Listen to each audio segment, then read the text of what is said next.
माँ के प्रेम और संतान की सुरक्षा का सबसे बड़ा प्रतीक।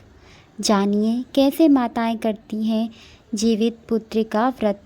एक ऐसा व्रत जो संतान की लंबी उम्र और सुख समृद्धि लाता है। इस व्रत में होती है अद्भुत भक्ति, कठोर उपवास और देवी की कृपा, और जुड़ी है एक प्राचीन कथा जो हर माता के हृदय को छू जाती है। रहस्य और श्रद्धा से भरा यह व्रत हर साल लाखों माताएं करती हैं ताकि उनके बच्चों का जीवन सुरक्षित, लंबा और खुशहाल रहे। जीतिया व्रत, जिसे जीविता पुत्र का व्रत भी कहते हैं, अश्विनी मास की अष्टमी को संतान की दीर्घ आयु के लिए किया जाता है। इस व्रत में माताएं निर्जला उपवास रखती हैं और जीमूतवाहन की कथा सुनती हैं। इस कथा के अनुसार व्रत के प्रभाव से संतान की रक्षा होती है और सौभाग्य में वृद्धि होती है। यह पढ़ें। जीतिया व्रत की कथा। अश्विनी मास की अष्टमी तिथि के दिन जीतिया व्रत, जिसे जीविता पुत्री का व्रत भी कहा जाता है, यह व्रत माताएं अपनी संतान की दीर्घ आयु और रक्षा के लिए रखती हैं। अपनी संतान की सफलता और उनके उत्तम भविष्य की कामना के लिए यह व्रत करती हैं। माताएं एक दिन कठोर जप तप करती हैं। माताएं निर्जला व्रत करती हैं। व्रत का पारायण अगले दिन नवमी तिथि में किया जाता है। व्रत करने वाली महिलाओं को कथा का पाठ जरूर करना चाहिए ताकि व्रत का पूरा फल मिले। नेमी पारायण के ऋषियों ने संसार के कल्याणार्थ सूत महर्षि से बोले, हे सूत जी, काराल काल अर्थात कलयुग में लोग अपनी संतान को दीर्घ आयु कैसे बना सकें, कोई विशेष उपाय बताएं। सूत जी ने उत्तर दिया, जब द्वापर का अंत हुआ और कलयुग आरंभ हुआ तब इसी प्रकार की समस्याएं उठी थीं। तब कई शोकाकुल स्त्रियां इस विषय पर विचार विमर्श कर रही थीं और अनंत वे सत्य वारण करने वाले महात्मा गौतम के पास गईं ताकि उनसे उपाय जानें। गौतम देव आनंद से बैठे थे। स्त्रियां गौतम देव को मस्तक झुकाकर प्रणाम करके बैठ जाती हैं और दुख विहल आवाज़ में पूछती हैं, हे प्रभु, इस कलयुग में हमारी संतान किस प्रकार जीवित रह सकेंगी? क्या कोई व्रत या उपवास है जिसे अपनाकर संतान की दीर्घ आयु हो सके? गौतम ने कहा कि वह उन्हें वही बताएंगे जो उन्होंने पहले ही कही सुनी थी। गौतम देव आगे कहते हैं कि जब महाभारत का युद्ध समाप्त हुआ और इसके पश्चात पांडव और अन्य लोग अश्वत्थामा के कृत्य से भारी दुखी थे। द्रौपदी भी शोक में थीं। पुत्रों की मृत्यु के कारण दुखी होकर द्रौपदी और उनकी सहेलियां ब्राह्मण श्रेष्ठ धैम्य के पास गईं और उनसे कहा, हे विप्रिन, संतान को दीर्घायु कैसे किया जा सके? कृपया उपदेश दीजिए। धैम्य ने एक प्राचीन कथा सुनानी आरंभ की। धौम्य के अनुसार सतयुग में जीमूतवाहन नामक एक राजा था जो सत्य वचन और धर्माचरण के लिए प्रसिद्ध था। एक बार वह अपनी पत्नी के ससुराल गया और वहीं ठहर गया। उसी रात्रि वहां एक वृद्ध माता अत्यंत शोकग्रस्त होकर रो रही थी क्योंकि उसका पुत्र मर गया था। उसका दुख और रोना देखकर राजा का हृदय व्याकुल हो उठा।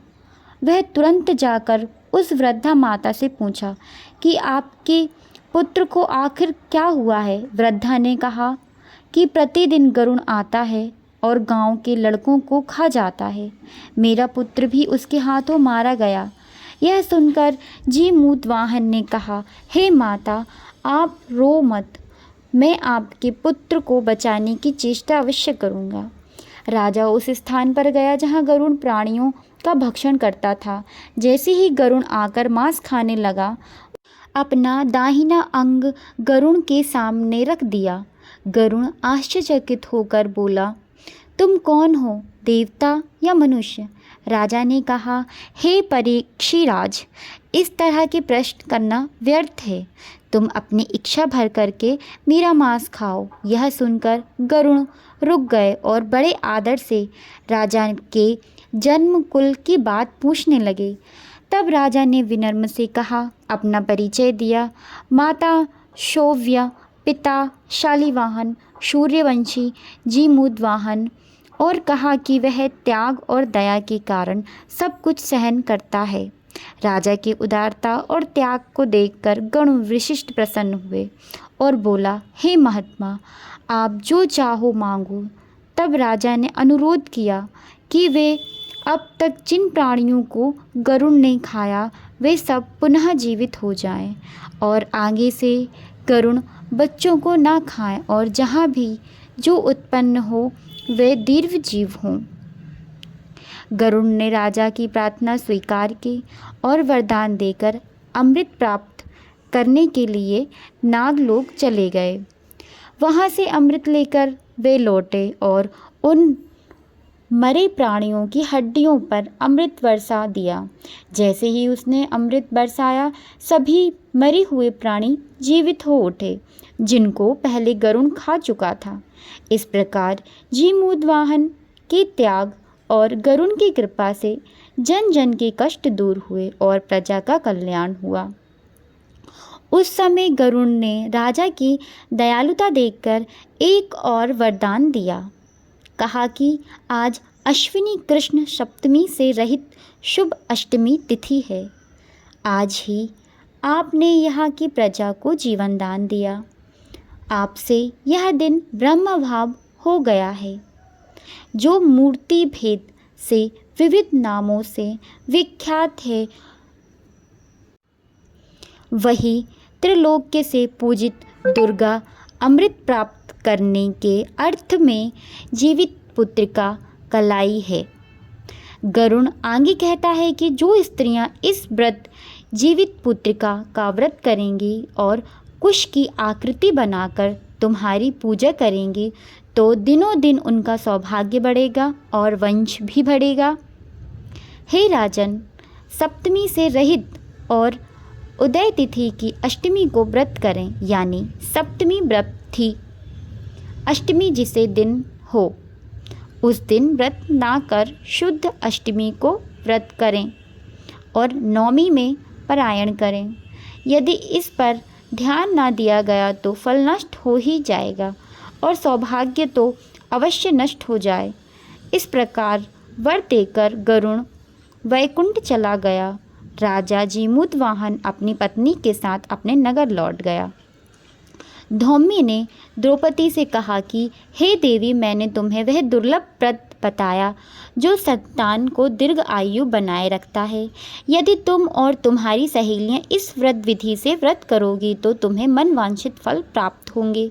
द्रौपदी ने यह बात सुनी और अपनी सखियों के साथ वह उत्तम व्रत किया। गौतम ने कहा, यह व्रत और उनके प्रभाव को किसी एक चिन्ह ने सुन लिया और अपनी सखी सियारनी को बतलाया। इसके बाद पीपल वृक्ष की शाखा पर बैठकर उस चिन्ह ने उस वृक्ष के खेतों में बैठकर सियारनी ने भी व्रत किया। फिर वही चिन्ह किसी उत्तम ब्राह्मण के मुँह से यह कथा सुन आई और पीपल के खोतों में बैठी हुई अपनी सखी को सुनाया। सियारनी ने आधी कथा सुनी थी कि उसे भूख लग गई और वह उसी समय शव से भरे हुए शमशान में पहुंची। वहां उसने इच्छा भर मांस कर भोजन किया और चील बिना कुछ खाए पिए रह गई और सवेरा हो गया। सवेरे वह गौशाले में गई, वहां गौ का दूध पिया। इस तरह नवमी को उसने पलायन किया। कुछ दिनों बाद वे दोनों मर गईं और अयोध्या में किसी धनी व्यापारी के घर जन्मे। संयोग से उन दोनों का जन्म एक ही घर में हुआ, जिसमें सियारनी ज्येष्ठ हुई और चिल छोटी हुई। वे दोनों सभी शुभ लक्षणों से युक्त थीं, इसलिए बड़ी लड़की काशीराज के और छोटी उसके मंत्री के साथ गर्भपात अग्नि के सामने विधि पूर्वक विहाई गई। पूर्व जन्म के कर्मफल से वह मृज्ञानी रानी हुई। जिस किसी भी संतान को उत्पन्न करती है वह मर जाती है, और पूर्व जन्म की बातों को स्मरण करने वाली मंत्री की पत्नी ने अष्टवसुओं के सदृश तेजस्वी 8 बेटे उत्पन्न किए और सभी जीवित रह गए।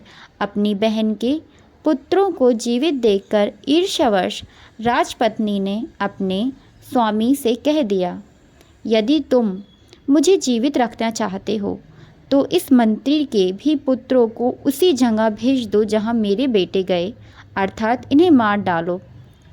यह सुनकर राजा ने उस मंत्री के पुत्रों को मारने के लिए कई प्रकार के उद्योग किए, पर मंत्री की पत्नी ने जीवित पुत्रिका के पूर्ण बल से बचा लिया। एक दिन राजा ने अपने आदमियों से उन पुत्रों का सिर कटवाकर पिटारी में रखवाकर वहाँ पिटारी उनकी माता मंत्री की पत्नी के पास भेज दिया, किंतु 8 सिर वेश कीमती जवाहरात हो गए और भले चंगे वे 8 लड़के अपनी माता के पास वापस चले गए। उनको जीवित देखकर राजा की पत्नी को बड़ा विस्मय हुआ। अंत में वह मंत्री की पत्नी के पास आई और उसने पूछा, बहन, तुमने कौन सा ऐसा पुण्य किया है जिससे बार बार मरे जाने पर भी तुम्हारे बेटे नहीं मरते? इस व्रत पर मंत्री की पत्नी ने कहा, पूर्व जन्म में मैं चील थी और तुम सियारनी, दोनों ने व्रत किया था। तुमने व्रत के नियमों का भली भांति पालन नहीं किया और मैंने किया था। इसी दोष से हे बहन, तुम्हारे बेटे नहीं जीते। ओ राजा रानी, अब भी तुम उस जीवित पुत्र का व्रत को करो तो तुम्हारे बेटे की दीर्घ आयु होगी। मैं तुम्हें सच कह रही हूँ। उसके कथानुसार रानी ने व्रत किया, तभी से उसके बेटे सुंदर और दीर्घायु हो गए, बड़े बड़े राजा हुए। सूत जी कहते हैं कि सब प्रकार का आनंद देने वाला मैंने यह दिव्य व्रत बतलाया।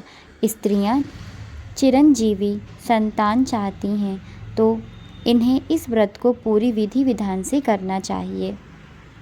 कथा का समापन। अगर आपको मेरी वीडियो पसंद आई हो तो लाइक करें, कमेंट करें एंड शेयर करें। और आप किसी भी तरह की कथा सुनना चाहते हैं या किसी भक्ति चरित्र जानना चाहते हैं तो आप कमेंट करके ज़रूर बताएं।